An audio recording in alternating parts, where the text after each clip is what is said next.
I have to just go into what I have prepared for you. I feel like inspiring and motivating, but let me start by teaching.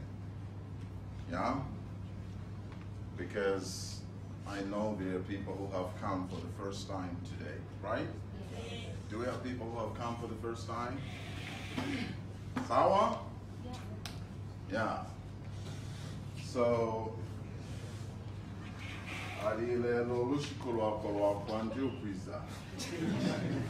you understand that? If this is your first, if today is your first time to be here,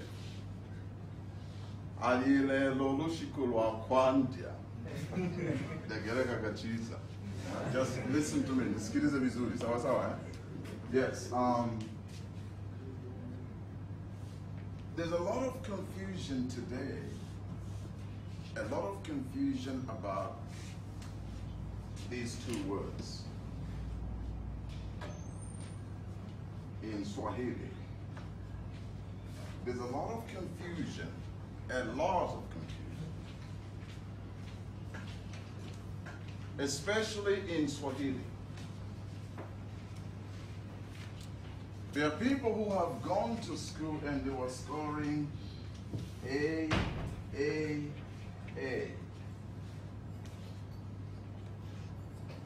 And in Swahili, you call them unakili, unakili, unakili. And they have ended up thinking that because people called me Ninakili for those years, for 7 years in school, for more than 7 years in school, because they called me Ninakili, Ninakili. And so they think if you have Akili, then you can start any business and succeed in that business, right? Because you were getting these, you were making the A's, and B's. Do you understand? And then someone in school was just getting always 0, 0, 0, F. And you know how do they call that person? Hana Akili, right? And then when we come to business, the Unakili will say, I'm in Akili one. You see?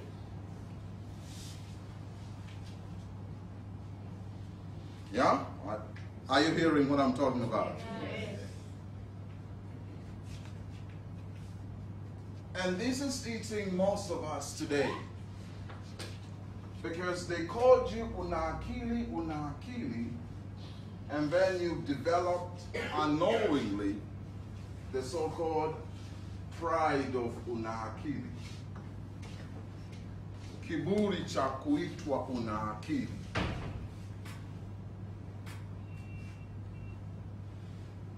When you come in everything, whether it's in leadership, because they called me at school, Kipanga, Kipanga Uyo, Kipanga Uyo. And even when I become a leader, because they called me Kipanga, when I think, Ninakili. Are you hearing what I'm talking about? Yes. But let me tell you something. Yes, ulikuwa na akili. But in English, they call that intelligence. Which means the power of your brain. The power of your brain. The power of the human brain to receive and retain things. But when you come to the so-called mind, well, this word mind, and ndio maana unaona hata watu wengi wanachanganya tukisema change your mind. Watu wengi wanafikiri is change decision. Unajua? Huh? You need to be very careful. So kuna mtu alisema I changed my mind. I changed my mind. And so most people are confused to think. When we talk about change your mind, it's something to do overnight. It's something to say, all right, I changed my mind just like that. No. No. You can't change your mind overnight. If the kind of mind that you have, if you developed it for 40 years, it is equally going to take 40 years to change it. I'm telling you the truth. You can't expect to change a mind that you've been with for 50 years. This is a mind that you've been with for 50 years. How can you expect to change that mind overnight? Now,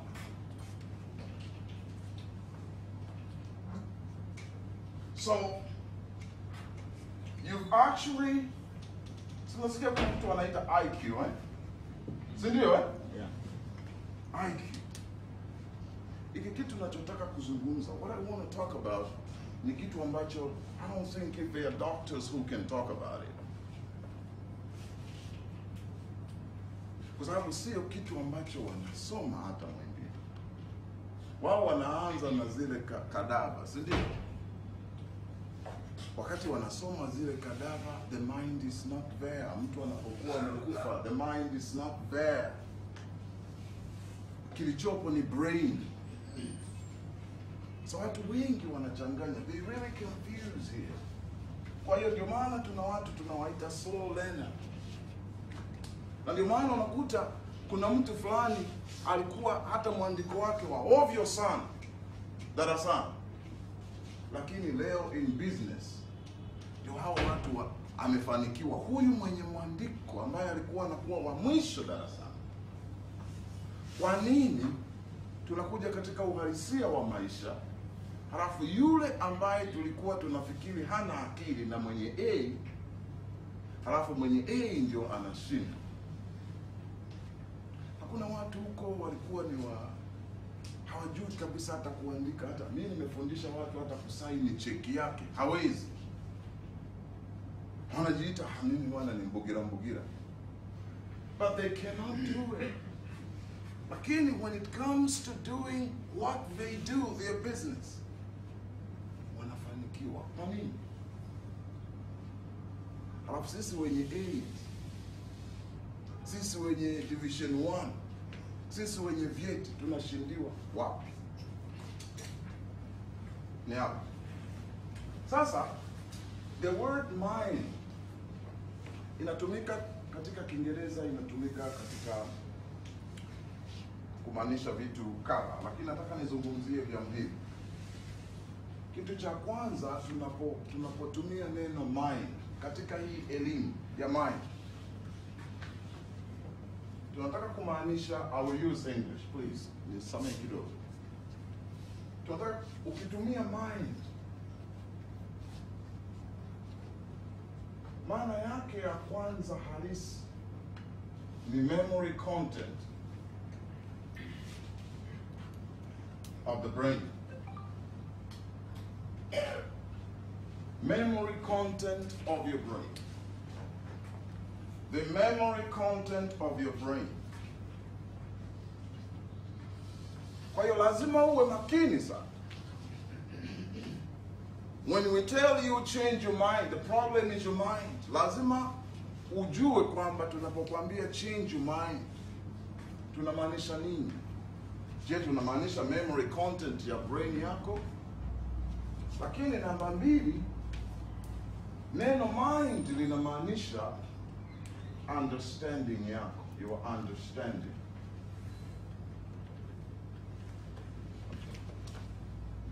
Your attitude. Yako na mengine lakini leo nitaona nifanye.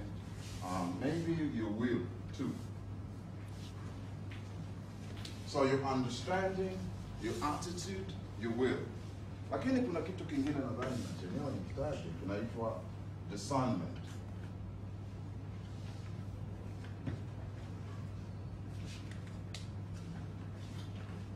Kwa hiyo kuna mtu kusema mind akimaanisha ufahamu wako. The word mind may mean beyond your understanding, your attitude, your will, your discernment. Now you have to know this.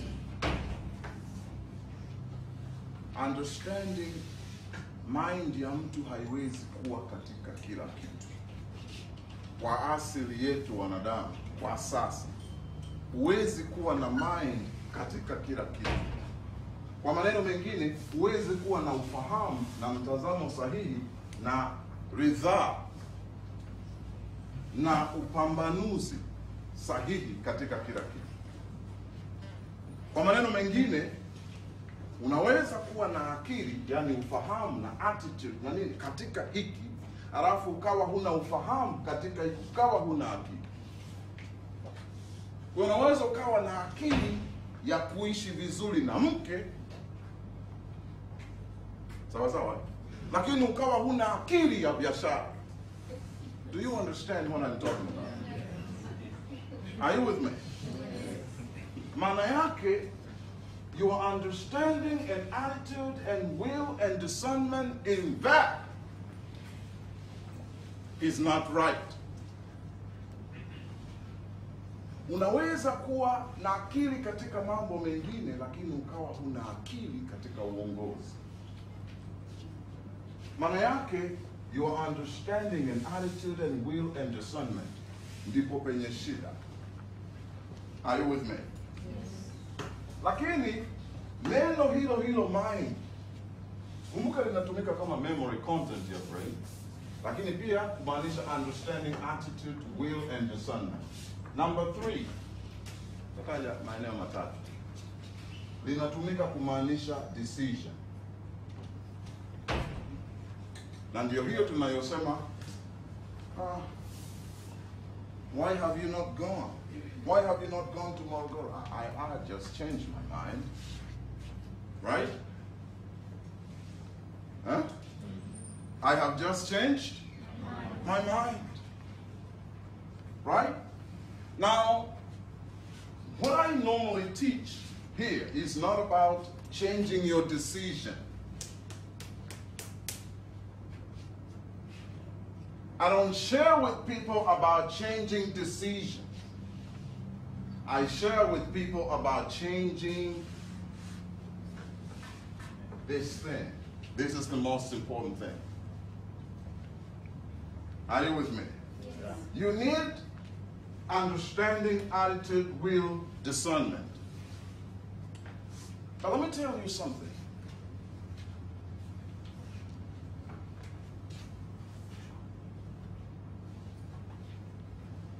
This mind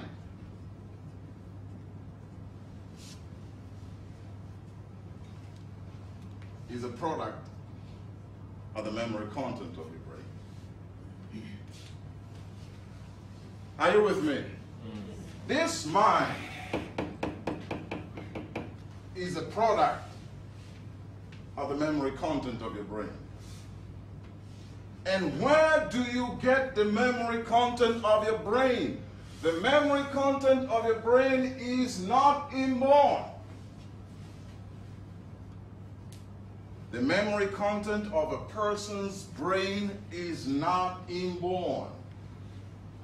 Na kwa wanaume mliopo hapa ambao mnasema kwamba wanawake bwana, wanawake bwana. Let me tell you something. Ukisikia watu wanasema there's no difference between men and women, they are right. Kwa sababu when it comes to the mind, we are the same. When it comes to entering into the real thing, we are the same. Tofauti yetu ni haya manguo tu. Yaani ile limoyo ni linguo tu. Limevalishwa juu ya mtu. This body is dressed on a person. You don't define you by this person, by the dress. Do you understand? Ndio maana sisi ambao tunasoma kile kitu tunaita the manual book. Unajua the manual book. Tunajua ya kwamba it was the same material ambayo ilitumika kumtengeneza Adamu ndio hiyo hiyo iliyotumika kumtengeneza Hawa. Yaani haukuchimbwa udongo mwingine, ulichukuliwa udongo ule ule akatengenezwa, lakini ikawa fashioned in a different way. This muscular, this delicate. Are you with me? Yes. Are you with me? Yes. But when it comes to the mind, this muscular, this delicate. But when it talks about the image in the image, it's not in the physical. It's in the inner person. When we talk about the inner person, you enter into the realm of the memory content of the brain. Men and women were created to contain the same memory content of their brain. This is the spiritual dimension. And hakuna kitu kingine cha ziada zaidi ya the memory content, your memory content. Mwana wanasema kwamba roho yangu. Roho huwa haibaki vile vile. So sikia watu wanasema kwamba kila mtu ameumbwa na roho yake. Nani kakudanganya? You don't remain with the same spirit. The spirit of a person can keep changing based on the memory content of your brain. Now, from the memory content of your brain, you get your akili, then you get the so-called heart. Kiini cha hisia zako. What you have emotion for. Hisia zako zote zinatoka kwenye memory content ya brain. Kwa tukianza kusema change your mind, then that means you need a new memory content. New memory content of your brain. You need a new memory content of your brain. You have to be born again. You need a new memory content of your brain. Now, you can't change your mind if you keep on listening to the same thing. And too. Akili yake na hisia zake zinatokana na memory content ya kusikiliza kwasa. Kusikiliza bongo flavor. Halafu anataka kuchange mind kwa kuendelea kusikiliza bongo flavor na taarabu. And then you expect to change your mind. How can you change your mind?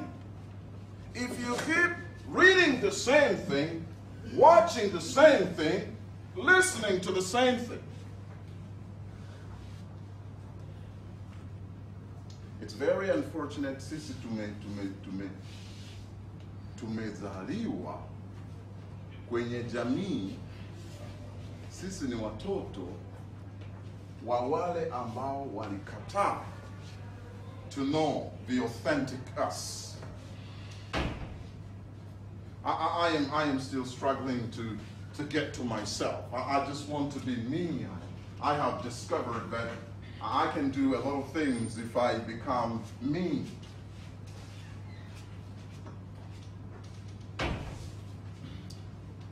Nasoma Muhimbili, nilikuwa discontinued, lakini wakati nasoma pale kulikuwa na aina ya maswali tulikuwa tunaulizwa kwenye physiology ya true false.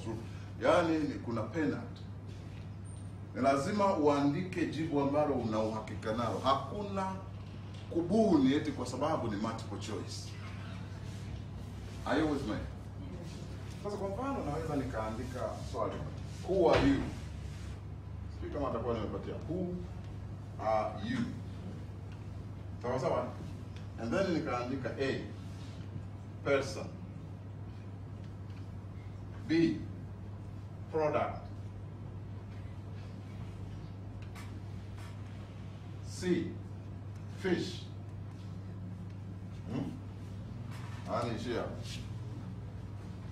Hi. Tell me the answer. Give me the answer. What is your answer, please? Huh? Person, A. Uh-huh. Mungine? Mungine? Fish? Mungine fish. Uh-huh. Mungine? Huh? Product. Huh? Mungine product, right? Now, let us think a little bit. What's this? It's a computer, right? Is it a product, or a fish, or a dog? A product, right? Uh-huh. Where was this product? Where was it before it came into existence? Can you try to think with me, where was this before it came into existence? It was in the mind of a person, right? Yes. So can you agree with me that every product you see on the face of the earth was in the mind of someone before it came into existence? Can you agree with me? Oh, yes. Can you agree with me that you were in the mind of someone before you came into existence? Can you agree with me?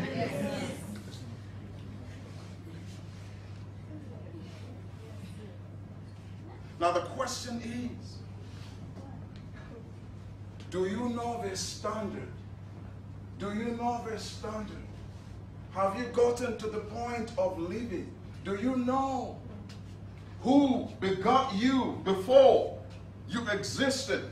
Do you know in his mind? Do you know his idea? Are you living according to his idea? Are you living according to the idea of who conceived you? Wote tunajua kwamba mwenye wazo la hii TV, hii computer hii, ametueleza, if this computer has to function to its very best, this is how we have to keep it, right? Huh?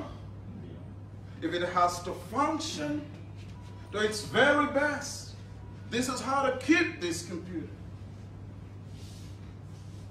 Alafu wewe ukaanza kuweka tu unavyotaka, hiyo computer itakuwa vile according to the idea.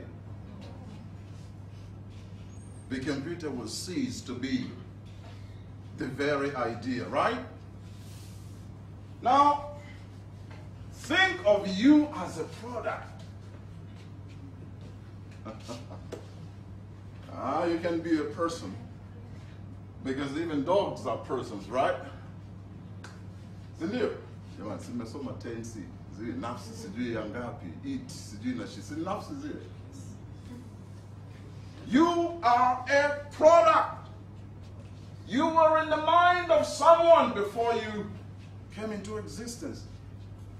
So knowing yourself, remember I say, winning the battle of your mind to remain the authentic you for your success.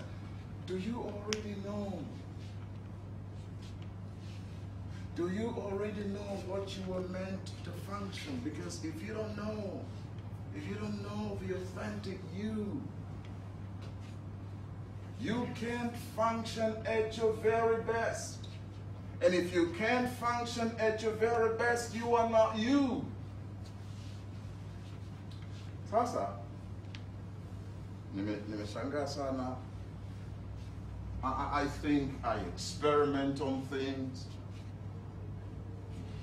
Let me ask you this question.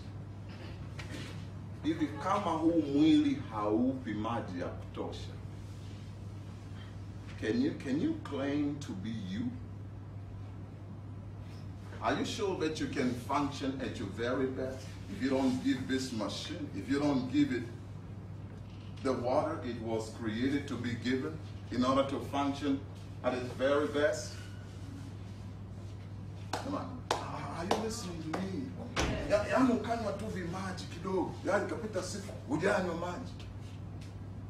Can you claim to be yourself when you're not giving enough water to the body? Because at the end of the day, you are not going to function at your best. You are not going to function according to the idea that was in the mind. Now, think with me. If you overeat, if you overeat, if you overeat, this pregnancy. Are you with me? Yes. Can you claim to be yourself? So, lazima, we are living in a generation that has actually laid aside the manual. We don't take the time to read.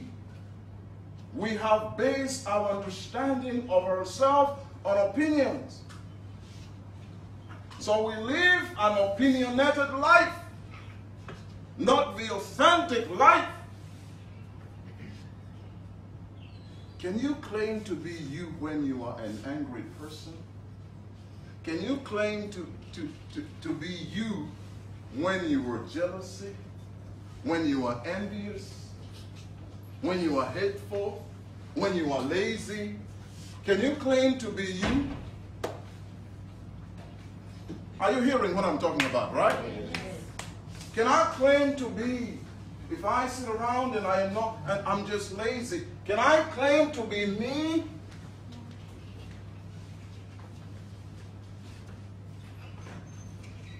Can I claim to be me if I just hang around, doing nothing, as if I am not a product?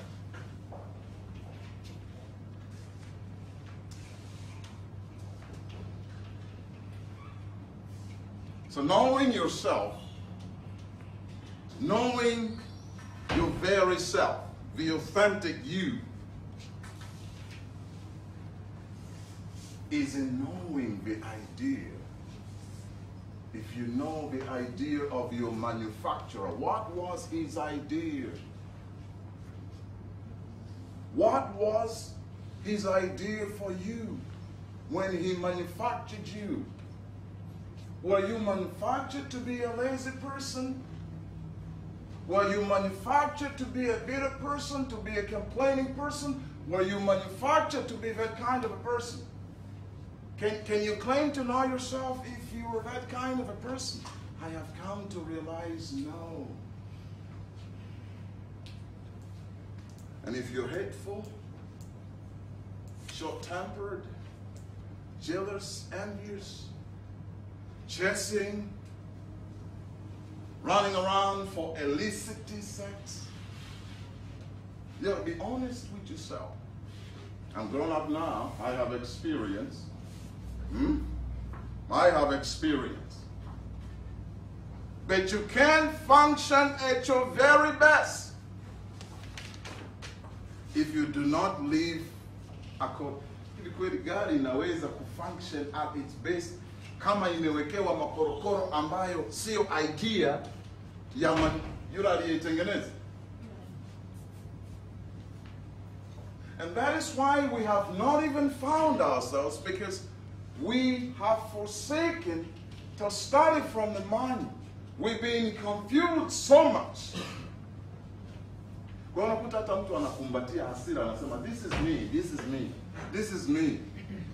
Mtu anakumbatia wivu anasema this is me, this is me. We have never become ourselves from when we were born because of what they put in us. They put in us opinion. So for centuries and millennia, the societies all over the world, the societies that we're living in, have actually developed opinions on defining us. So we are defined based on opinions. And these opinions have been passing down through culture, traditions, and systems of education.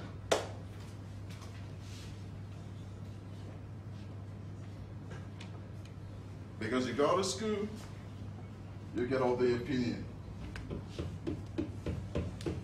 in the memory content of your brain. Recently, I was thinking about something, and I was amazed to discover this. So nasikia watu wanasema mvua hainyeshi, mabadiliko ya tabia nchi, si ndio Nikaja nikashangaa sana. Mabadiliko ya tabia nchi. Kwa hiyo mabadiliko ya tabia nchi.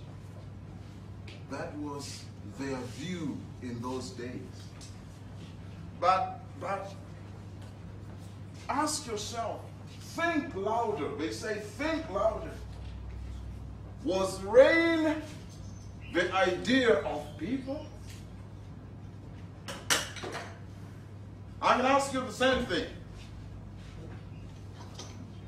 Was your brain and your stomach and your fingers and everything that you have in your body, were they ideas of people? Hivi ubongo wako ulikuwa ni wazo la madaktari. Kwa hiyo madaktari walikaa chini wakaanza kusema okay, tutengeneze ubongo, si ndio? Mwenye ideas ndio anaamua kwamba ili ubongo huu ufunction at its best, this should be the content, si ndio? Have you taken the time to find out, in order for you to function at your very best, what should be the content of your brain? Shawahi kujiuliza swali kama hili? Because if you don't put in the right content in your brain, you were never going to function at your very best. And if you don't function at your very best, you are not you. Nitawapa tu mfano. Nitawapa mfano mzuri. Wangapi ni mashabiki wa mpira kama mimi? Yaani ukisikia goli, tamwe. Yaani moyo unakupasuka. Wangapi? Just like me. Hamwezi kunyoosha, si ndio? Unajua hata aibu, hata aibu is not to be yourself. Aibu.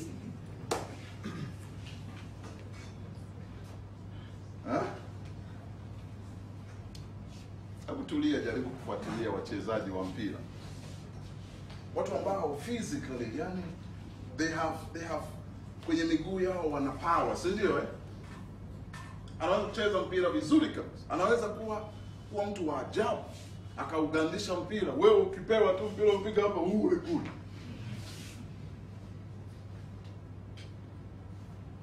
Hujawahi kujiuliza kwamba kwa nini mcheza mpira akianza tu kuengage kwenye illicit sex, hata uwezo wake wa kucheza mpira unafanya nini? Hamjawahi kujiuliza hivyo?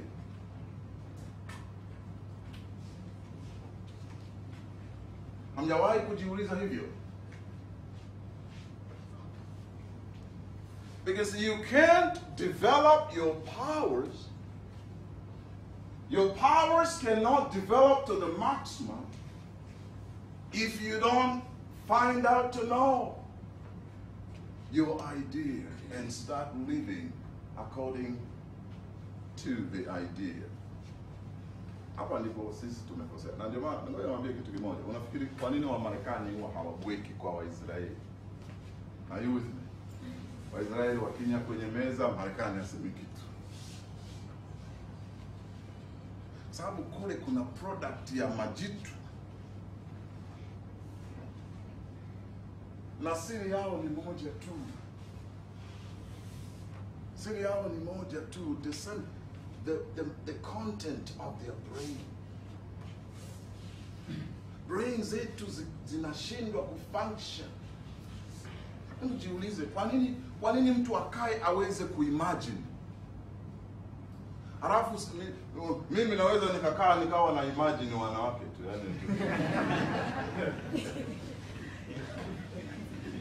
ngoja niwaambie kitu kimoja. I'll be honest, Alphonse, just forgive me. I'll be honest with you. Nasema ninafundisha masuala ya mind kwa sababu nime-experiment. Na mimi yani wala sina I am not an angel, I am not anything. Nilikuwa victim wa masturbation for 9 years.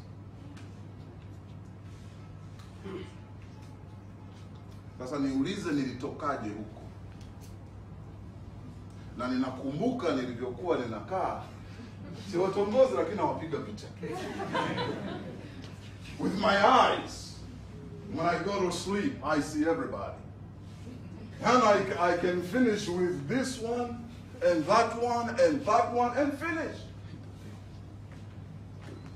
I'm telling you the truth.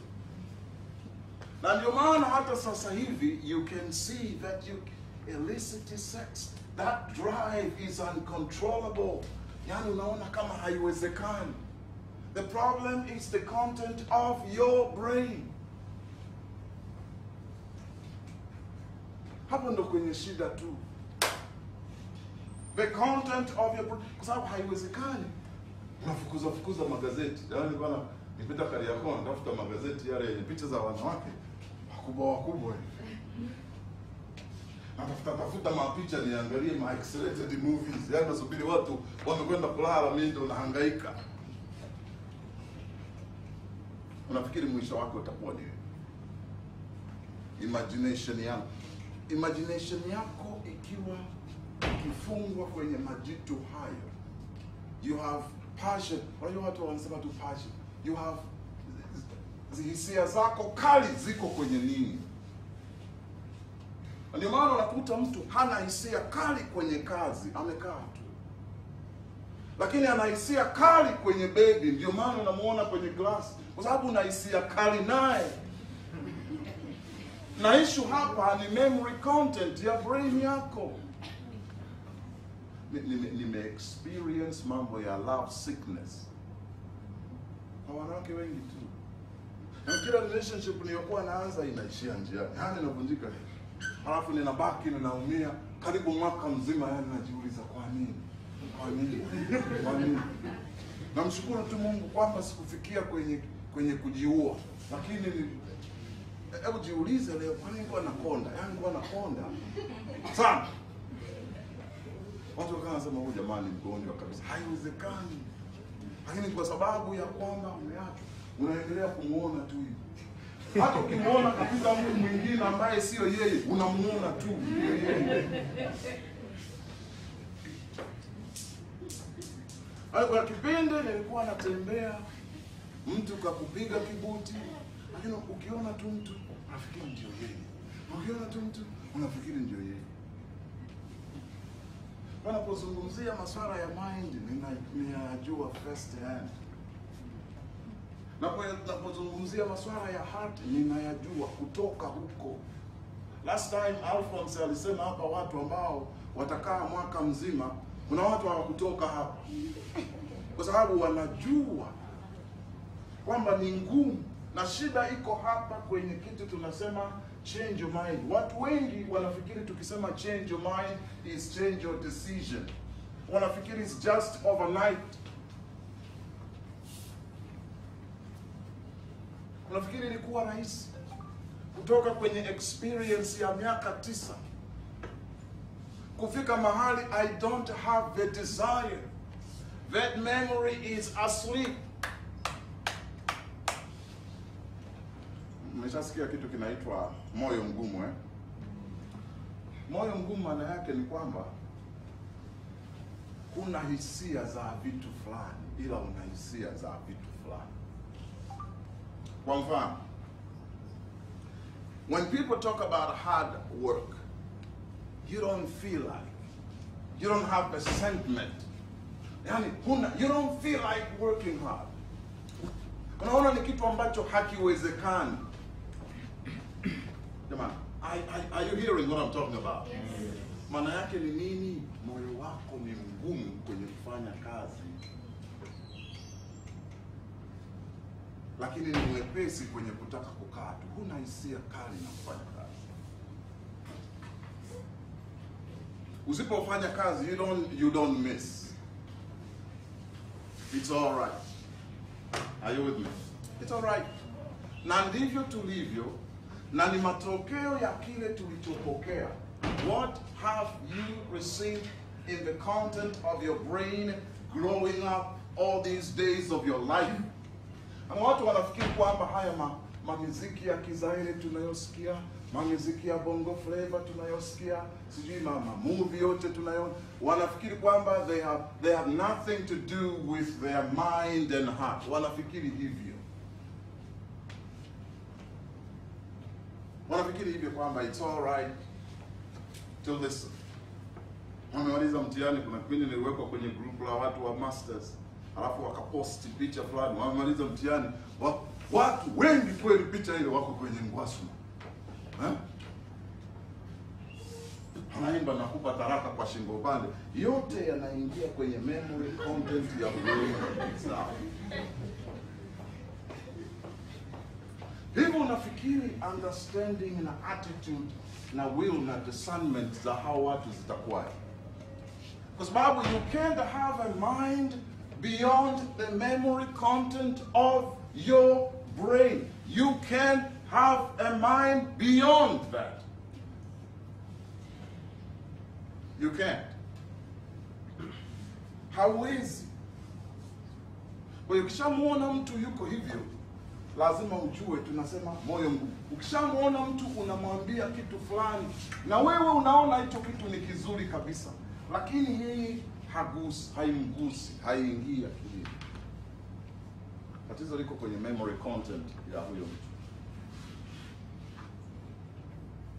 That's why we keep teaching the same thing when you come here. Because I really know. Badiliko sio jepesi. Are you with me? Yes. Sasa, topic yangu inasema, winning the battle of your mind to remain you for your success. Sasa, unajua, huu mwili tunaoita the body, hawezi kwenda mahali ambako ulimwengu wa ndani yako haujasema wewe.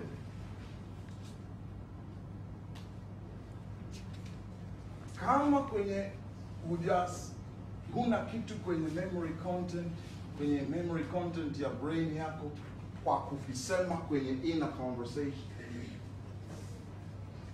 If you are not speaking something in your inner conversation, your body will not follow.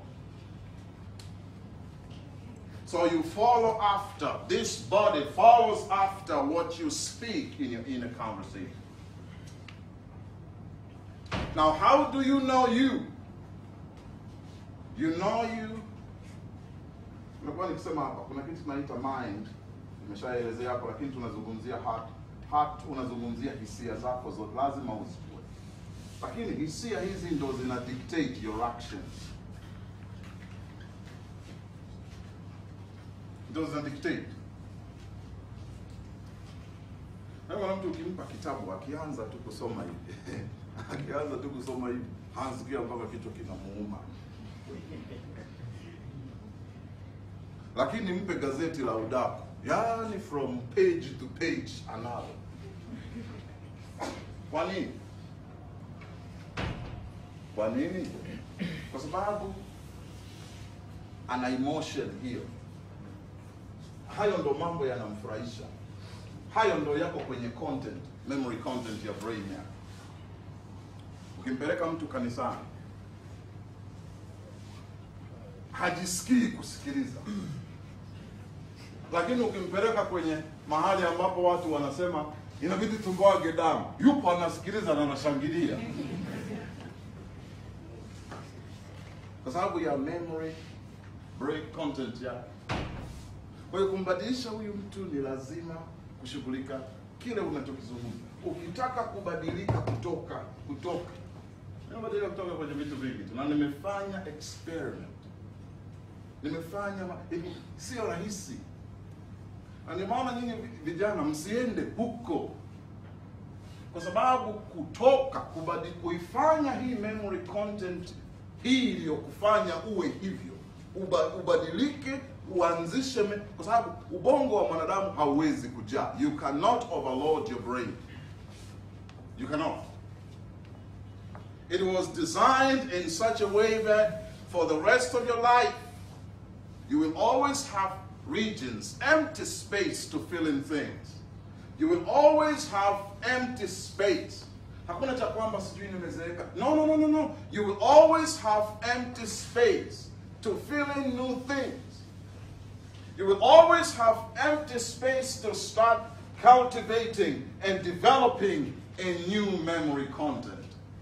So you need a new memory content of your brain. You cannot change you by the kind of memory content that you have. Because the memory content that you have today is what has determined you.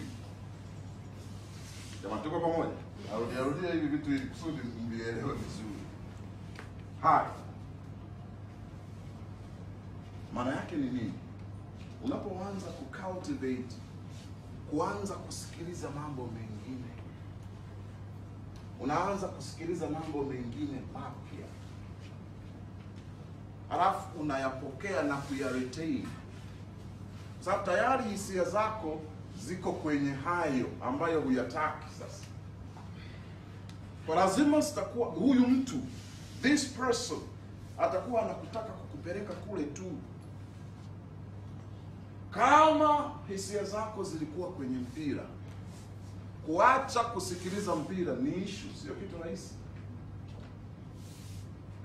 Kwa hiyo hii hisia ya kutaka mpira, usimiss game Arsenal sijui na nani, huwezi kuiacha tu mara moja kwa kuamua. Unaanza kutengeneza hisia zingine. Ukuwa na hisia za lazima ujue. Sasa tunamdefine vipi? Nilishasema hapa kwamba you are defined by what you always speak emotionally.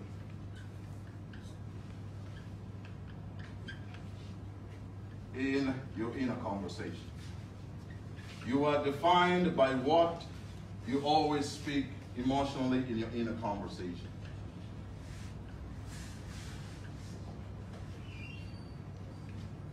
Katika mazungumzo yako ya ndani yale yenye kuamsha hisia, kila mara unazungumzia mada zipi? Ni lazima uzijue hizo.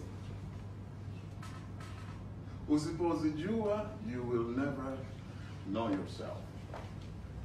Ndio maana unaona watu wamedevelop tu opinions and opinions and opinions and opinions. Ndio maana unaweza ukashangaa hata daktari kabisa anakunywa pombe. Daktari kabisa ambaye anajua kwamba pombe sio kitu halisi cha kwenye damu. Anajua kwamba pombe is not part of the component. Anajua. Hivi kweli ukiweka kitu ambacho hivi blood inaweza kufunction at its very best kwa kuweka pombe mle ndani? Inaweza? Mbona wanakunywa madaktari? Ndio unakuta yupo kabisa. Mungu pale Mwimbili kulikuwa na kasema wanaita mashine, watu wanakwenda kupiga pombe. Daktari kabisa anavuta sigara. Na anajua pale kuna carbon monoxide ambayo ina combine permanently na red blood. Anajua. Hivyo nafikiri mvuta sigara na mnywa pombe, unafikiri hawa wanajitambua? Kwa sababu at the end of the day they will never function at their very best. They can never. They can never function at their very best. So you are putting something that was not in the mind of your manufacturer. There's something missing in your body. So you cannot function at your very best. To know yourself is knowing what does it take for me to function at my very best. What should always be in this system, in the memory content of my brain, in every part of my physical body? What should be varying for me to function at my very best? Because if I don't put those things that are supposed to be in there for me to function at my very best, I can never function at my very best. You can claim and say that I know myself because of how I dress and I know myself. There's a lot of claims. It will always be a claim. Na watu tunaishi kwenye dunia ambayo jiulize kwamba sisi mbona tunafikiria tu kuwa consumers. We don't think about producing things. Kwa nini? Why should others think for us? There are people who think for us. Naweza nikawa surprise kitu kimoja, sijui, lakini mimi napenda kufikiri na kutafuta. Nimegundua hii siku za hivi karibuni kwamba the American nation is not a democratic nation. Inapa watu wanataka kufa na demokrasia. In America they have rais wa 45, lakini unashangaa wana chaplain wa 62. Chaplain to the Senate. What for? What for? Why do they always have chaplain to the Senate? The chaplain is a counselor to the Senate based on what God says about nation. Because government leadership was not the idea of man. Government leadership. So anything that was not the idea of man, if you were to know it better, you have to go to the idea and find out. What was the idea of him who instituted government? What was the idea? So we have very black chaplain guiding them how to make decisions, always convening meetings with the senators and talking to them, guiding them how to speak, what to say and what not to say, how to make decisions. We don't have here. We always have people that are going to go to church, to Kalimanzira.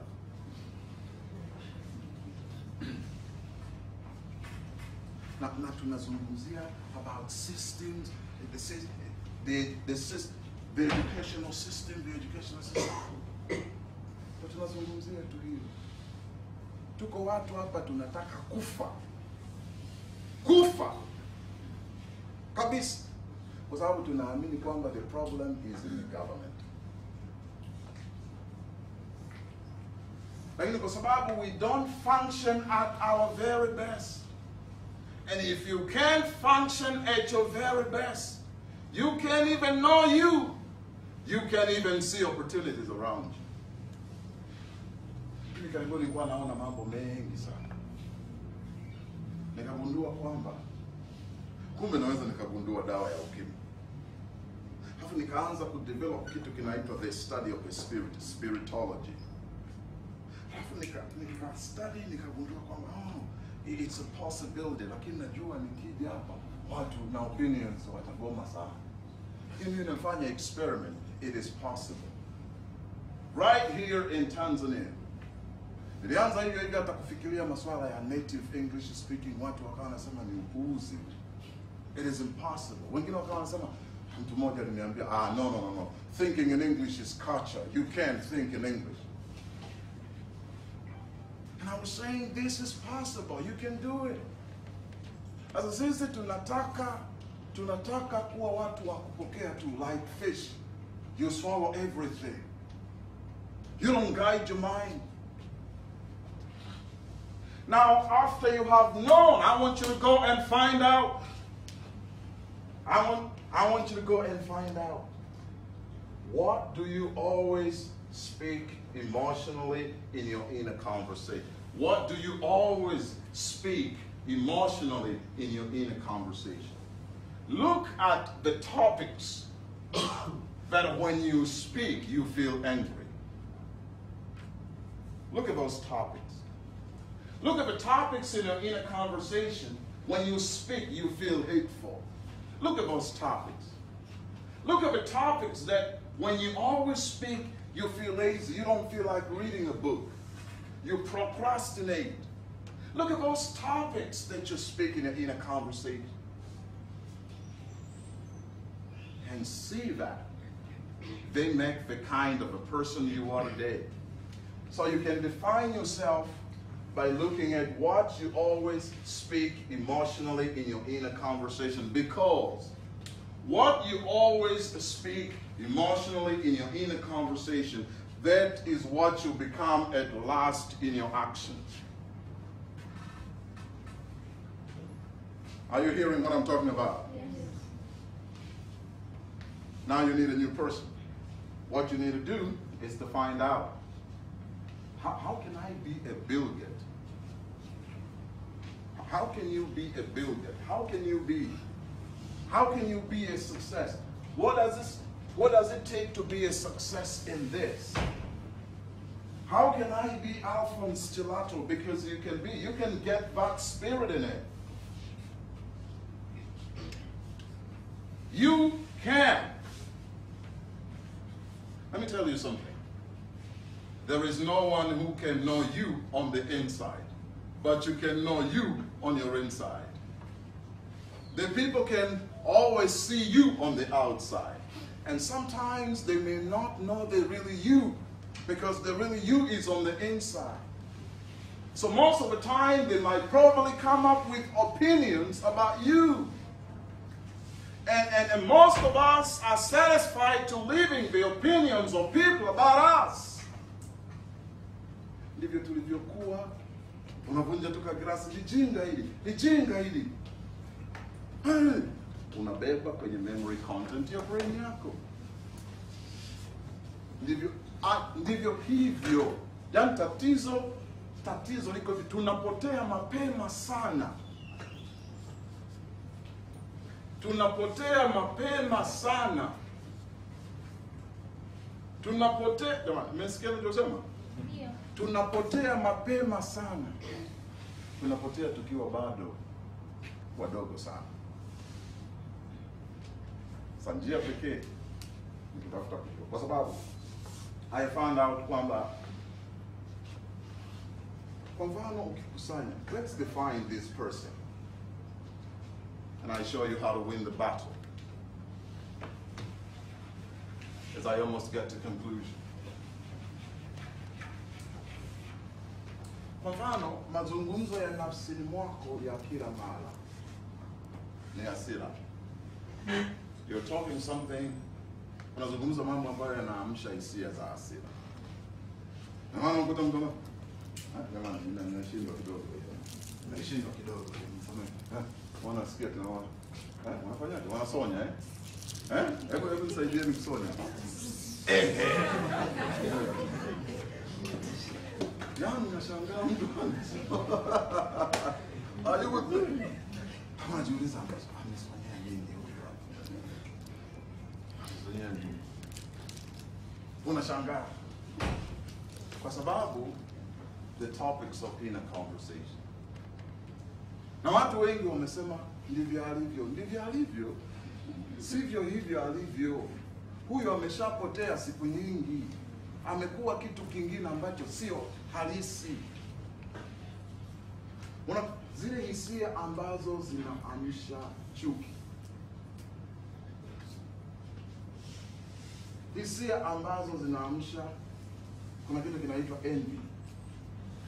Kuna watu wamehalalisha hata hivi vitu envy, wamehalalisha hata hii tunaita jealousy, watu wamehalalisha.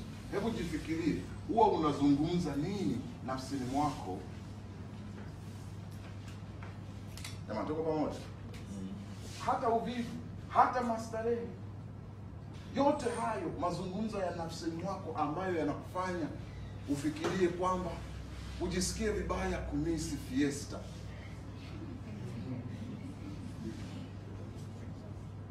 Hani mtu anakuwa kama mgonjwa amemisi fiesta. Umeme ukikatika, mtu alikuwa anataka kusikiliza mpira, anajisikia vibaya. Kwa nini? Kwa sababu ya aina ya mazungumzo anayozungumza. Sasa let's define this person. Sasa mazungumzo ya nafsini mwa mtu. When the topics of discussions are always on anger, hatred, envy, jealousy, labda luxury. Mimi kwenda kwenye nyama choma, nenda kwenye baga, yani ndio mazungumzo ya nafsini mwangu, kwenye baga, luxury. Haya ndio mazungumzo ya nafsini.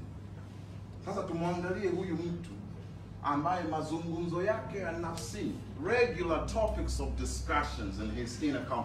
Kama haya ndio mazungumzo ya nafsini ya kila mara nafsini mwake, huyu mtu hapa tunazaa mtu wa aina gani?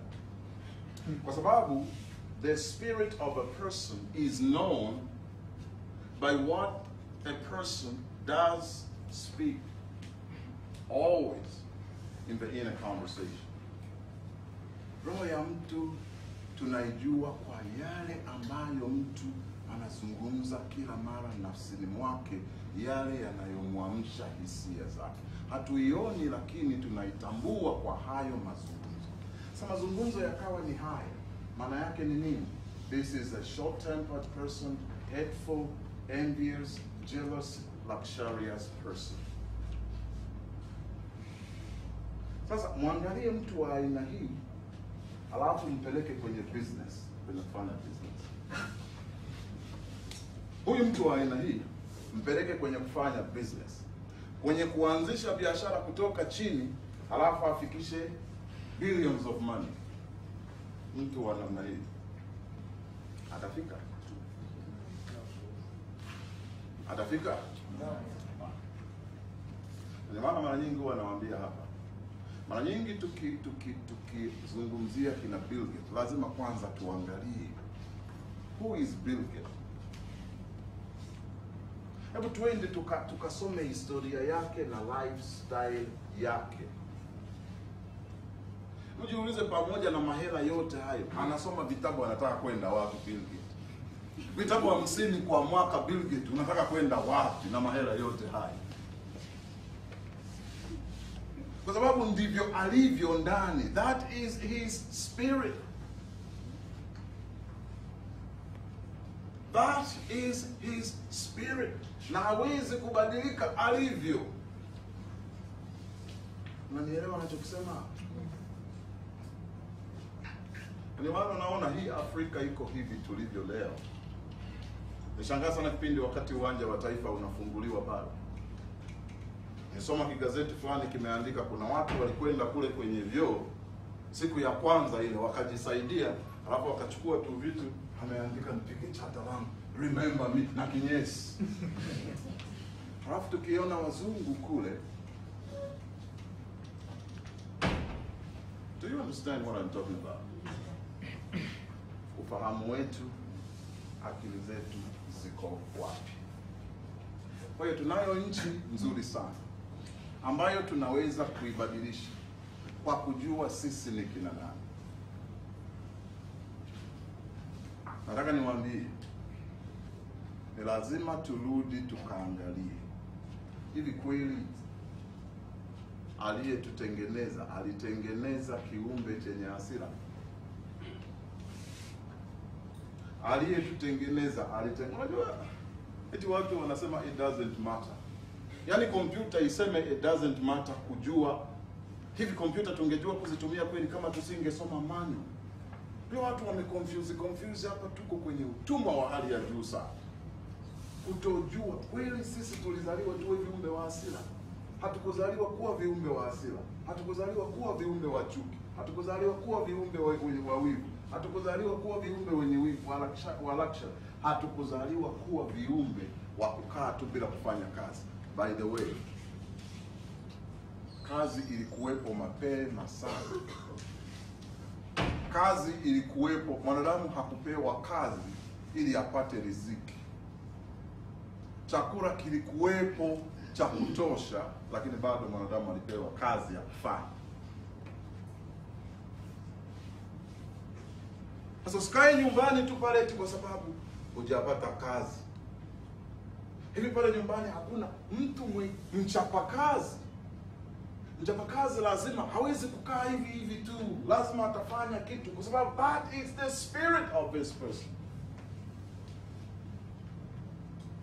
Hawezi kukaa hivi tu kwa sababu hakuna kazi ya ofisini. Na ndio maana mtu ambaye anakaa tu hashughulike hata na zile kazi ndogo, hata ukimpeleka ofisini, ni spirit ile itakayotaka akae tu pale. Anavuta tu hewa hivi. Hata kiletewa kazi na bosi wake pale, anakaa tu anaona ni mzigo. Kwa sababu ya aina ya spirits tulizo nazo. Lakini zinatokana na nini tumepokea kwenye memory content zetu. Na ndio maana unaweza ukashangaa. Kwa wazungu ni ngumu sana kusikia profesa, doctor, yuko kwenye masuala ya siasa. Ni ngumu sana kusikia hiyo. Si ndio eh?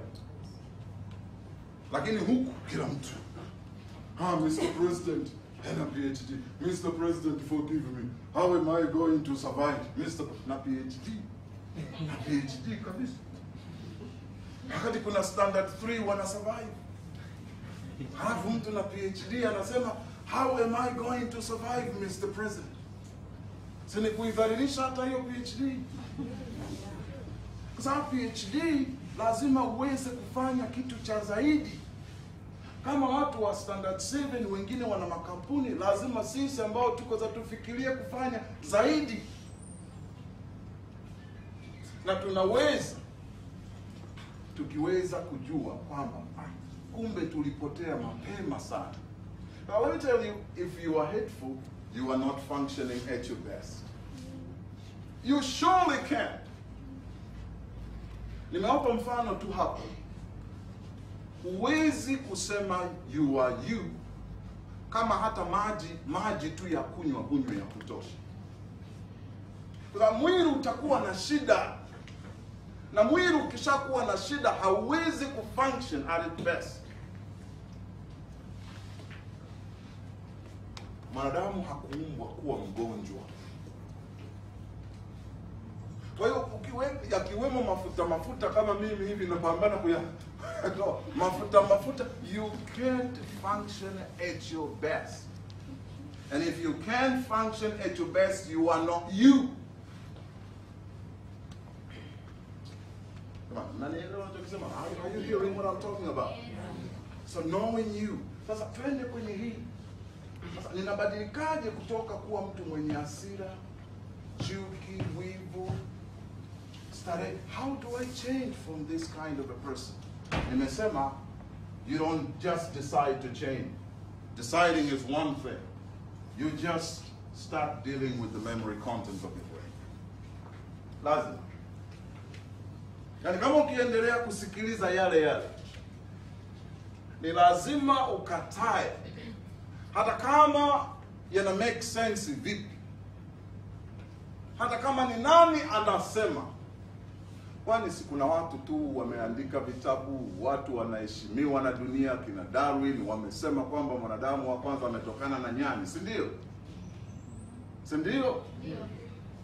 Kwa hiyo sio lazima uwe very selective.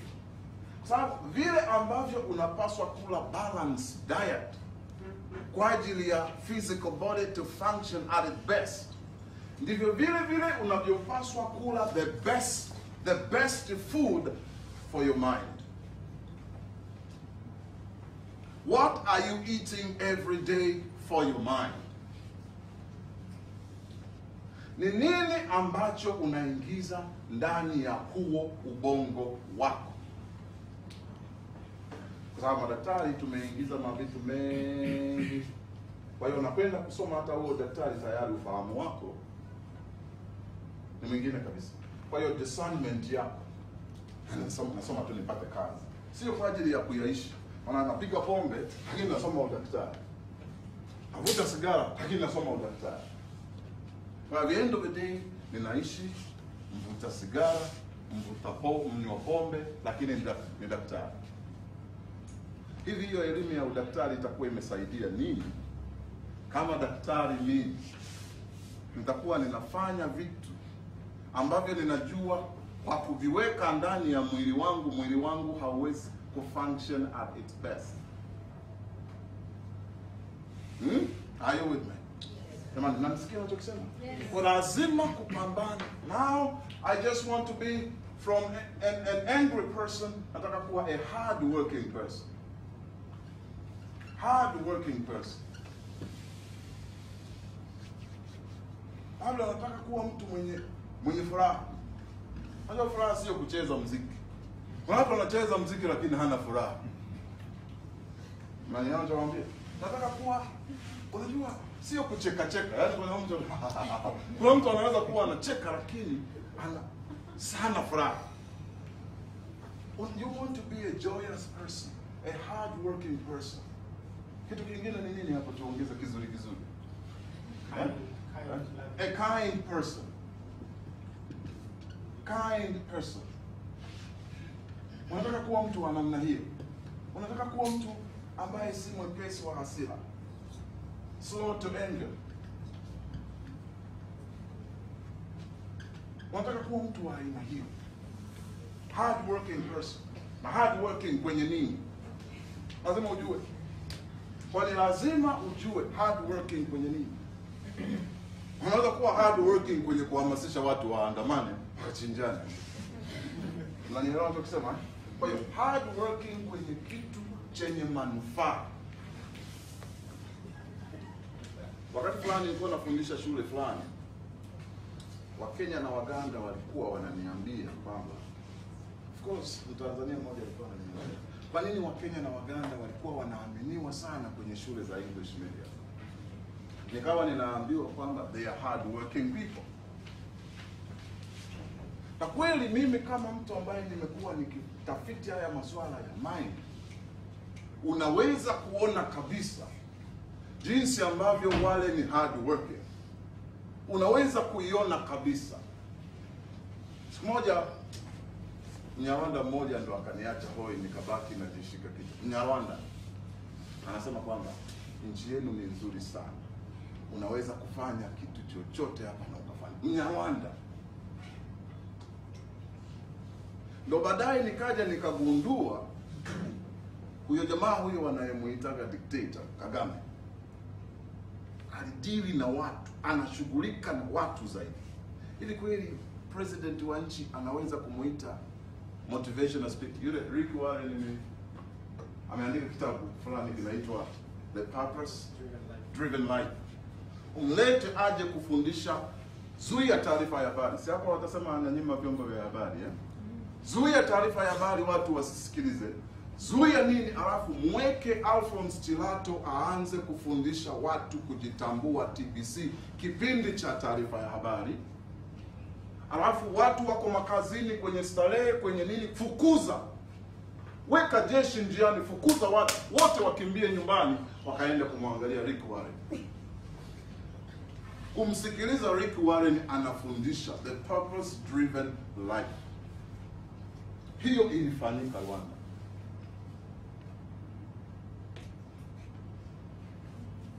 Alifanya yule mtu. Alafu akamaliza kile kitabu cha Purpose Driven Life cha Rick Warren. Kikatafsiriwa chote kwa Kinyarwanda na wakagawiwa watu. Na akamwambia, nenda kaandike kitabu kingine kinaitwa Purpose Driven Nation. Unafanya hiyo hapa? Mtu anataka abebe na taarabu zake, yani mtu anataka abebe taarabu zake, abebe vigodoro vyake kichwani huku, abebe. Unategemea mind ya huyo mtu itakuwa vizuri? Yani kuna tunge, we are what we are not supposed to be. Yani hivi tulivyo sivyo ambavyo tunapaswa tuwe tumekuwa.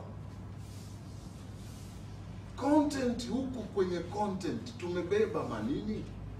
Sasa kubadilika hapa, maana hii itakuwa inataka ikurudishe. Sasa unachopaswa kukijua ni kuhakikisha kile nilichokuwa nawafundisha. Sasa mlikuwa mnaona ni ngumu kwamba unataka kuwa kama nani? Labda yule nani mliokuwa mnaweka huko Jimro. Na nani mwingine? Let's brawl. Hata wanafunzi wangu wengine wanakuja kwenye madarasa yangu na hana mtu anaona ni ngumu.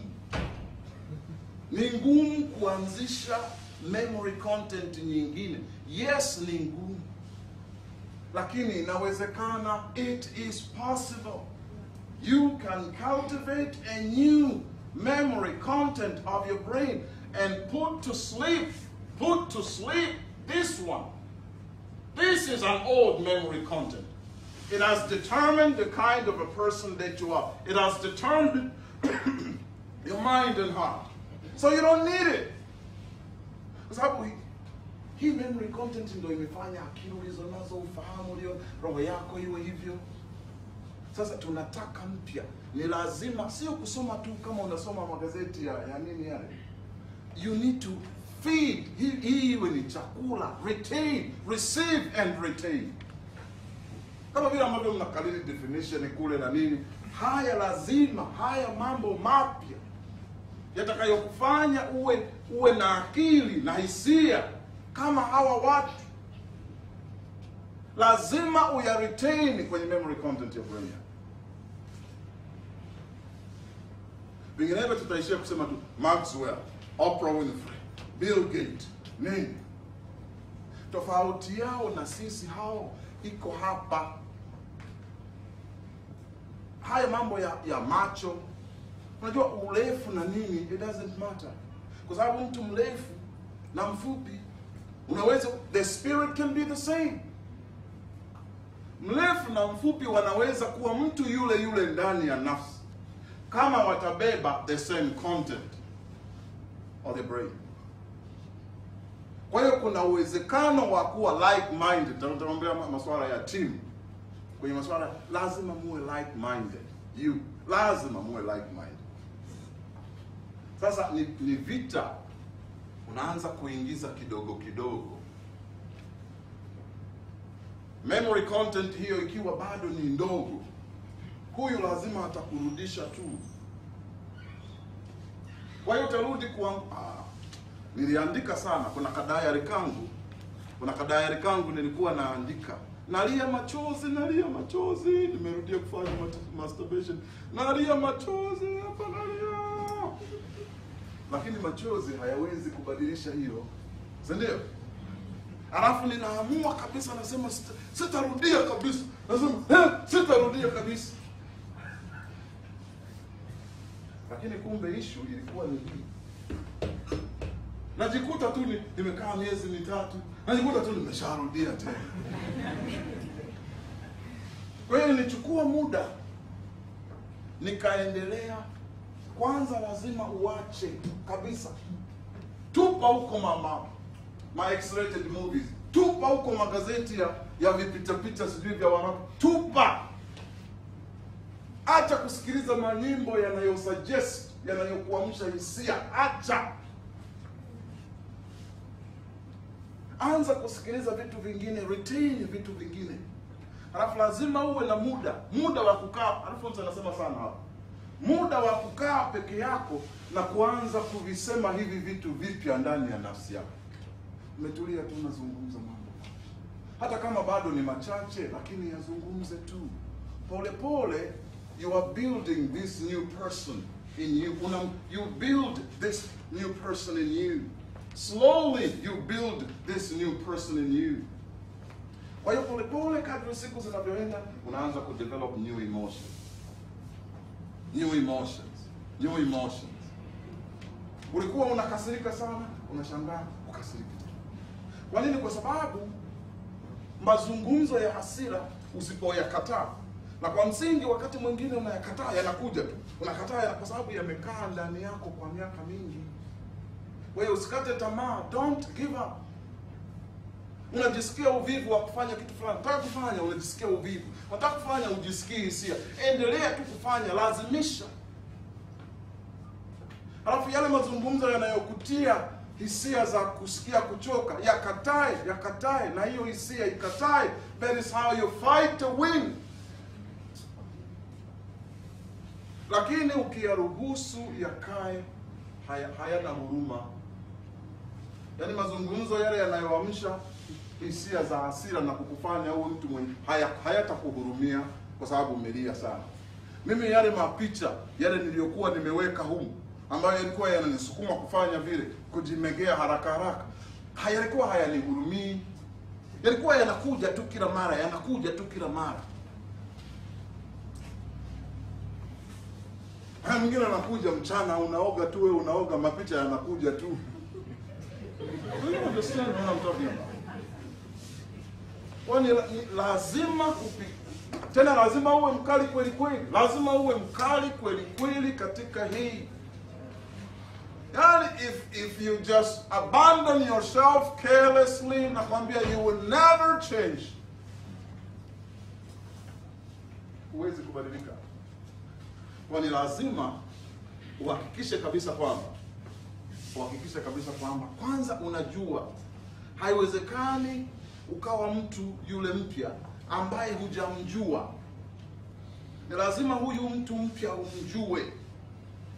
Ukishamjua huyu mtu mpya, kwanza lazima uwe unajua huyu mtu mpya atanipeleka kwenye mafanikio yapi. What kind of success will this new person take me to? Atakupeleka kwenye mafanikio yapi? Kwa sababu huyu mtu mpya ndiye anayeweza kutembea hizo steps zitakazokufikisha. Huyu mtu mpya ndiye anayeweza kufanya 1, 2, 3, 4 zitakazokufikisha kwenye mafanikio hayo. Do you understand what I'm talking about? Unanisikia? Yeah. Kwa lazima umjue. Lazima umjue. Hivi Bill Gates ni mtu wa aina gani? Ana tabia gani? Hivi Robert Kiyosaki ni mtu wa aina gani? Ana tabia gani? Huwezi kuwa na rangi yake, huwezi kuwa na sura yake, lakini yule mtu aliyeko ndani kule anaweza kuwa ndani yako. Na akakudrive. That means you can have the same memory content and the same understanding, the same attitude, the same emotions. Sasa unampataje? Tafuta kusikia. Hivi yeye mazungumzo yake ya mara kwa mara ni yapi?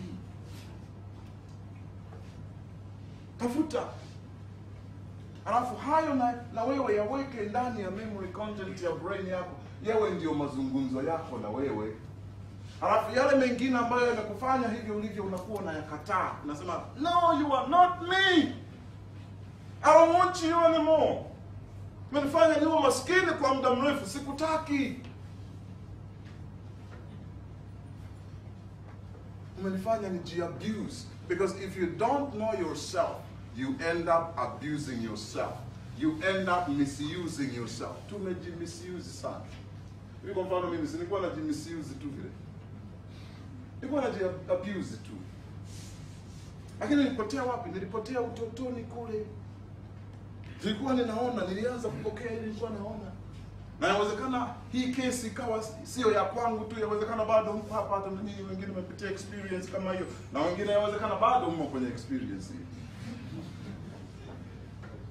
Inawezekana kabisa kupretend. Nakumbuka kipindi kile wakati niko A-level, mtu akasema, yule bwana ni mtakatifu kweli.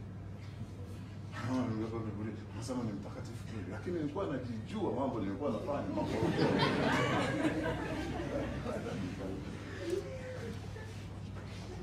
Unanielewa? Yes. Dada hapa amesema huwezi kujidanganya nafsi yako. Kwa sababu mwisho wa siku matokeo yatasema. Maisha yatasema. Do you understand what I'm talking about? Yes. Hata watu wengi hawakai hapa Tanzania, nimeona watu wengi hawakai na kujiangalia hivi. Kwa nini nimekuwa hivi nilivyo leo? Badala ya kukaa kuexamine yeye mwenyewe, kujijua yeye mwenyewe, alafu kuna watu wengine wanakupotosha zaidi. Wanakuambia mfumo. Wanajua kwamba wanaweza kukutumia kama kasiraha, kama kabomu. Wewe ndio uende. Ukweli ni kwamba mtu anayetaka kuleta ukombozi huo analetwa na damu ya huyo anayetaka kukomboa. Lakini mtu anataka kukomboa kwa damu ya wengine, sio yeye. Watu wanaona you are weak minded. Tuko weak minded, tunasikiliza tu na kupokea makorokoro. Do you understand what I'm talking about? Ukitaka kubadilika usijiabuse. Huwezi kuwa na hasira, chuki na envy na jealousy na kupenda starehe halafu ukawa yourself. You are abusing yourself by being short-tempered. You are abusing yourself by being hateful. You are abusing yourself by being... Kwa nini wewe sio mchapakazi? Ulishawahi kujiuliza? Unajua hata uongo unaweza kukufanya usiwe mchapakazi. So it's something that ni mawazo haya yanafanya kazi. Chuki inakuzuia. Sasa the new you lazima umtafute kuwa huyu. Soma kujua. There's nothing wrong with being Bill Gates on the inside of you. There's nothing wrong being Alphonse on the inside of you. You can find to know. And the only way ni kuhakikisha kwamba unatafuta kujua Alphonse ameweka kwenye memory content yake vitu gani. Na wewe ukaanza kutengeneza hiyo memory. Pole pole unapokea, huku unapambana kuzuia yale yaliyokufanya uwe ulivyo leo. Pambana kuyazuia. Pole pole wakati unazidi kuongeza content ya vitu vipya inazidi kudevelop. Huku unaendelea kuzuia. Lazima uwe makini na hizo emotions. Na hizo vitu lazima zikatae. Haitakuwa rahisi sana. Lakini mwisho wa siku utafika. Leo mimi I celebrate, but I don't have the desire anymore. I don't have the desire anymore of the things that I used to do. I don't have that desire anymore. Lakini haikuwa rahisi. Well, you can change yourself. You can be the kind of a person that you choose to be. Only know that kind of a person and start cultivating and developing that kind of a person on the inside of you from today. Unaweza ukaamua leo lakini bado ukarudia. Endelea kupambana. Huku ukipigana na huyu mtu aliyekufikisha hapa. Pigana naye, fight. Na huwezi kusema tu nakukataa. No. Ni lazima akitaka kuzungumza ndani yako, wewe unaleta kile kitu kipya. Akitaka kuzungumza ndani yako, unaleta kile kitu kipya. Unaleta ile content mpya. Akitaka ile the old content ikitaka kuzungumza, una voice the new content. The old content una voice the new content. The new emotion inataka una repress, unaikata just like that. Sasa hii process ndio watu wengi wanaikataa. Tunaishia tu stories up, change your mind, and we are always the same all these days of our life. Wakati tunaweza kuibadilisha nchi hii. Now, let me tell you something. Sisi ni watu ambao tunaweza kufanya mambo makubwa sana na tukaibadilisha nchi hii. Kwa sababu nchi yetu bado ina fursa nyingi sana. It's very unfortunate eti hatuzioni hizo fursa. Namshukuru sana Alphonse kwa kazi anayofanya. Kazi ya miili ya watu.